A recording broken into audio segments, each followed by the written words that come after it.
जय हिंद दोस्तों, स्वागत है आप सबका आपके अपने YouTube channel ex serviceman guide में। दोस्तों, आरआरबी क्लर्क 2025 का 6 एंड 7 दिसंबर का एग्जामिनेशन ओवर हो चुका है। अब 12-13 और 14 का या 13 या 14 के जो हमारे अभ्यर्थी हैं उनका एग्जाम बचा है। आज इस वीडियो में डिस्कस करने वाले हैं कि 6-7 तारीख का जो पेपर अभी संपन्न हुआ है वो किस प्रकार का था और हमारे उसमें एक्स सर्विसमैन ब्रदर्स ने कितना अटेम्प्ट किया है और कहाँ तक का कट ऑफ जाने की उम्मीद है। कट ऑफ का एक्चुअल प्रेडिक्शन अभी मैं नहीं करूंगा, वो जब फाइनल एग्जाम सारे शिफ्ट से कंप्लीट हो जाएंगे उसके बाद हम उसकी तरफ देखेंगे। दोस्तों, जैसा कि आप तुमको पता ही होगा, इस बार का जो वैकेंसी है काफ़ी अच्छा वैकेंसी आया हुआ है। 8022 वैकेंसीज अभी तक का रिपोर्ट किया गया है। अगर हम पिछले 4-5 सालों की बात करें तो 7000 वैकेंसी 2024 में रही, 23 में 5650 वैकेंसी रही, 4500 के आसपास 2022 में वैकेंसी थी, तो वैकेंसी काफ़ी ज़्यादा है। दोस्तों, आरआरबी क्लर्क की जैसी मैंने अभी कुछ दिनों पहले एग्जाम से पहले 3rd या 4th को वीडियो डाला था कि how you have to approach this examination specially the exception category. उसको जिन लोगों ने देखा और उसके हिसाब से जो मुझे मैसेज प्राप्त हुए हैं लोगों ने को मैं बहुत आभार व्यक्त करता हूं कि आपने उस वीडियो को काफ़ी पसंद किया और जो एग्जाम का पैटर्न था कहीं ना कहीं उसी के इर्द गिर्द घूमता रहा। दोस्तों, मैंने आपसे पहले कहा था जो आईबीएस आरआरबी क्लरिकल का एग्जामिनेशन होता है सबसे ईजीएस्ट एग्जाम होता है अगर हम कंपेयर करें क्लरिकल के बाकी एग्जामिनेशंस की, भले ही वो एसबीआई क्लरिकल हो, आईबीपीएस क्लर्क हो या फिर आरआरबी असिस्टेंट हो। और मैंने बताया था आपको सावधानी बरतने की, मैंने आपको सलाह भी दी थी कि आपको इसी चीज़ का ध्यान रखना है कि कहीं आपको बहुत फ्लो में बहते हुए बहुत ज़्यादा एक्यूरेसी का साथ आप कहीं कंप्रोमाइज़ ना कर जाएँ। दोस्तों, अभी मैंने हमारे जो असेसमेंट गाइड चैनल का हमारा टेलीग्राम चैनल भी है और विभिन्न सोर्सेज से ईमेल के माध्यम से और बाकी हमने जो असेसमेंट ब्रदर से चर्चा की, उसके आधार पर मुझे ये सुनने में आया है कि जो 6th और 7th के जो जिन लोगों ने एग्जाम दिया था, काफ़ी लोगों ने मतलब अराउंड 30-40% लोगों का एग्जामिनेशन इसमें हुआ है। जो अपेयर हुए हैं उनका ये कहना है कि एग्जाम का पैटर्न ईजी था, जैसा मैं एक्सपेक्ट किया था। और कुछ कैंडिडेट्स तो ऐसे मिले हैं जिन्होंने कि अराउंड जनरल की कैटेगरी को भी बीट किया है। बीट किया है कहूँगा मैं अगर, इसका मतलब यह है कि उन लोगों का अटेम्प्ट काफ़ी अच्छा रहा। अराउंड 75 तक का अटेम्प्ट वाले मेरे को इसमें एक्सेप्शनल कैटेगरी के अपने ब्रदर्स मिले हैं। और इसका मतलब ये कहीं भी नहीं है कि आपको इतना अटेम्प्ट करना है तभी आपका क्लियर हो पाएगा, राइट? आरआरबी क्लरिकल का देखिए दोस्तों, मैं आपसे फिर कह रहा हूँ, अभी जिन लोगों का एग्जामिनेशन होने वाला है, आपको यहाँ पर ये बहुत इंपॉर्टेंट है कि कौन से क्वेश्चंस को छोड़ना है आपने। सारे क्वेश्चंस ईज़ी रहेंगे। अगर आपने 1 या 2 क्वेश्चन में स्टक अप हो गए आप, तो आपका थोड़ा-सा क्वेश्चन बिगड़ जाएगा, ठीक है? अच्छा, अगर हम बात करते हैं पेपर के पैटर्न की, तो पेपर का पैटर्न लगभग जैसा डिस्कस किया था वैसा ही था। अगर हम रीजनिंग की बात करते हैं, मैंने बताया था आपको कि 16-17 नंबर के आसपास की रीजनिंग में यहाँ पे आपको पजल्स देखने को मिलेंगी। तो 6 में आपकी 2 शिफ्ट हुई हैं, 7th को भी आपकी 7th को first, second, third, fourth 4 shift exam हुआ है, 6 को 2 शिफ्ट एग्जाम हुआ था।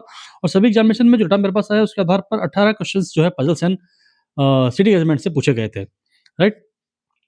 सिलोग के 3 और 4 क्वेश्चन 6 दिसंबर की शिफ्ट में थे और 7 दिसंबर की शिफ्ट में 4-4 3-3 क्वेश्चन सिलोगिज्म के भी थे। इनिक्वालिटी के 3-3 क्वेश्चन आए थे।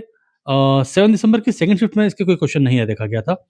बट रिलेशन भी लगभग हर शिफ्ट में आया था अगर हम 7 दिसंबर की फर्स्ट शिफ्ट को छोड़ दें तो, right? Alpha numerical series, numerical word series, इनमें से एक सीरीज आई है दोनों ही एग्जामिनेशंस में। और अगर हम बात करें डायरेक्शन का, तो डायरेक्शन का हमको 6 को देखने को नहीं मिला है, बट 7 दिसंबर को 3-3 क्वेश्चंस में सिर्फ फर्स्ट और सेकंड में पूछे गए हैं डायरेक्शन वाले। कोडिंग 5-5 क्वेश्चन कुछ शिफ्ट में पूछे गए हैं, ठीक है? हर शिफ्ट में ये भी नहीं आया है और मिसलेनियस क्वेश्चन तो 2-2 रहा ही करते हैं जनरली, वो आए हैं। तो दोस्तों, इसमें क्या हुआ है देखिए, पेपर का लेवल उतना मुश्किल नहीं था, बट इसमें क्या हुआ देखो, ब्लड रिलेशन में काफ़ी लोग अटक गए थे। अटके थे इन द सेंस कि थोड़ा टाइम लगा उन्हें करने पे। तो यही इसमें ट्रिक है कि अगर आपको देखिए किसी भी क्वेश्चन में आपको थोड़ा-सा भी अगर अटकना पड़ रहा है, मैं आपसे रिक्वेस्ट करूँगा उसको आप छोड़ दीजिए। आपको 70-75 नंबर लेके नहीं आने हैं। मैं स्पेशली यहाँ पे ईएसएम एंड डीएसएम कैटेगरी की बात कर रहा हूँ। एक कट ऑफ फिर भी निर्भर करेगा आपके स्टेट पे, स्टेट की वैकेंसी में, ठीक है? राजस्थान में अच्छी वैकेंसी है इस बार, काफ़ी लोग वहाँ शिफ्ट हुए हैं, इसका ध्यान रखिएगा। और मैं आपसे फिर कहना चाहूँगा कि आपको अराउंड मोटा-मोटा आप मान के चलिए, अगर आप 58-60 के आसपास आपने अटेम्प्ट किया हुआ है इस बार अक्रॉस दी स्टेट्स, एक जनरल आइडिया दे रहा हूँ, तो आपके चांसेस हैं। 60 का टारगेट लेके अभी चलिए। अभी जिनका एग्जामिनेशन हुआ नहीं है, जो अपेयर होने वाले हैं, उनसे मैं दरख्वास्त करूँगा 60 का टारगेट आप लेकर चलें। Ex serviceman DSM category for the RRB 2025 clerical examination की यहाँ पे बात मैं कर रहा हूँ। दोस्तों, अगर देखिए, अगर हम बात करते हैं पैटर्न की, अगर मैं दूसरी चीज़ देखूँ इसमें, जो पजल का था इसमें एक सर्कुलर सेटिंग वाला आया था, ठीक है? 7 पर्सन्स फेसिंग इनसाइड, ये आएगा, अगली शिफ्ट में भी आएगा। इसकी अच्छे से प्रैक्टिस कर लीजिए, ठीक है? मंथ बेस्ड पज़ल 7 प्रश्न थे उसमें, 5 में से क्वेश्चन ये आया हुआ था और आपका बॉक्स बेस्ड पज़ल आई है अच्छी खासी, ठीक है? देखिए मैं आपको चीज़ बता देता हूँ कि भले ही ये हम यहाँ पे अरबिक कलर की प्रीलिम्स की बात कर रहे हैं, बट इसमें एक चीज़ और है कि देखिए कुछ कहीं पे आपको डेजिग्नेशन वाली पज़ल्स मिली हैं, स्क्वायर सेटिंग वाली मिली है, मंथ एंड बेस्ड पज़लें मिली हैं। पर इसका जो लेवल है वो आईबीपीएस का जो क्लरिकल एग्ज़ाम होता है उससे लेवल डाउन रहेगा, राइट? फिर भी आप देखिएगा, अभी जो जिन्होंने विद्यार्थियों ने एग्ज़ाम नहीं दिया है, आप किसी भी अगर क्वेश्चन में अटक रहे हैं थोड़ा-सा भी, आपको फ्रैक्शन ऑफ सेकंड्स कुछ ज़्यादा लग रहे हैं, ऐसा होता है, क्वेश्चन ईज़ी होते हैं, आप अपने माइंड को प्रेशराइज़ उस टाइम मत करिएगा। उस टाइम मत सोचिएगा ऐसा कि मैं जब इसका एग्ज़ामिनेशन के जब मैं मॉक टेस्ट दे रहा था, तो मुझसे क्वेश्चन बन जा रहे थे, पर अभी क्यों नहीं बन पा रहा है?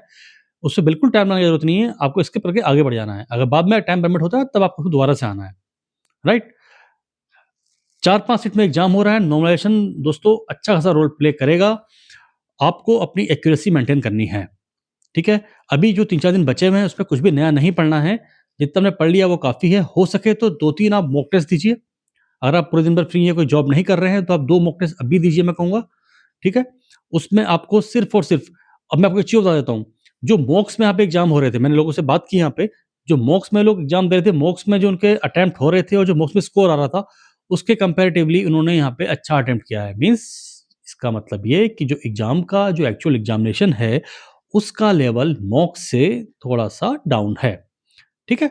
हमेशा ऐसा होता है, जो मॉक्स बनाए जाते हैं, थोड़ा-सा लेवल अप किया जाता है ताकि जब आप रियल एग्ज़ाम फेस करें तो वहाँ आपको थोड़ा-सा आसानी हो। तो आपको बिल्कुल घबराना नहीं है, नया अभी कुछ भी पढ़ने की ज़रूरत नहीं है। जिस टॉपिक में आप 100% कॉन्फिडेंट हैं, उसको करिए, जो छोड़ सकते हैं 10 से बा 15 नंबर का यहाँ पे आपका स्कोप है, आपको छोड़ सकते हैं, पूरा ब्लैंक छोड़ सकते हैं। मैं ईएसएम कैटेगरी की बात कर रहा हूँ। काफ़ी लोग काफ़ी अच्छा करके आएँगे, काफ़ी आपके साथी होंगे, सहपाठी होंगे, कोर्समेट्स होंगे, ठीक है? और वो बोलेंगे आपसे कि 75-78 अटेम्प्ट कर दिया है। इस बार 6-7th वाले भी मेरे को मिले हैं, बट इसका मतलब ये नहीं कि हर का जो एवरेज अटेम्प्ट है, वो उतना ही रहेगा। दोस्तों, मैं पिछले 5-6 सालों से इन एग्ज़ामिनेशन को ट्रैक कर रहा हूँ और एएसएम, डीएसएम कैटेगरी के लिए मैंने खुद एग्ज़ामिनेशंस दिए हैं, मैं खुद बैंक में कार्यरत हूँ। मैं आपको बताना चाहता हूँ, एग्ज़ामिनेशन में आपके लिए ये इतना इम्पोर्टेंट नहीं है कितना आप अटेम्प्ट कर रहे हैं, स्पेशली मैं अगर आरआरबी प्री की बात करूँ। आप कितनी एक्यूरेसी से अटेम्प्ट कर रहे हैं, इसका बहुत फ़र्क पड़ेगा। जब काफ़ी लोगों से बात हुई, तो काफ़ी लोगों ने ये बताया कि क्वेश्चंस कुछ ऐसे क्वेश्चन उन लोगों से मिस हुए या गलत हो गए, जिनका लेवल बहुत ईज़ी था, पर वो शायद जल्दीबाज़ी में या maximum number of questions attempt करने के चक्कर में उन बारीकियों का वो ध्यान नहीं रख पाए, जो उन्हें रखना चाहिए था। फिर मैं आपसे कह रहा हूँ, जो अभी 2-3 तारीख के जो एग्ज़ाम बचे हैं हमारे 12-13 वाले, विद्यार्थियों से मेरा फिर से आग्रह है, आप दोबारा से एक बार अपने स्ट्रेटजी को दोबारा से देख लीजिए, मैंने वीडियो बना के रखा हुआ है। आप कभी भी एक्यूरेसी के साथ समझौता मत करिए, क्योंकि इस एग्ज़ामिनेशन में नॉर्मलाइज़ेशन बहुत बड़ा रोल प्ले करता है। दोस्तों, फिर भी अगर आपको कोई पर्टिकुलर अपना डाउट हो इस एग्ज़ामिनेशन के रिगार्डिंग अब भी, तो आप हमारे टेलीग्राम चैनल एक्सेस गाइड में या फिर हमारे मुझसे ईमेल के माध्यम से या फिर हमारा एक व्हाट्सएप ग्रुप है, उसके माध्यम से हमसे आप जुड़ सकते हैं, पूछ सकते हैं, अपनी अपनी कोई भी क्वेरी है, उसको आप साझा कर सकते हैं। मैं जल्दी से जल्दी आपकी क्वेरी को सॉल्व करने की कोशिश करूँगा। ठीक है दोस्तों, मिलते हैं अगले ऐसे ही ज्ञान, तब तक के लिए जय हिंद, जय भारत।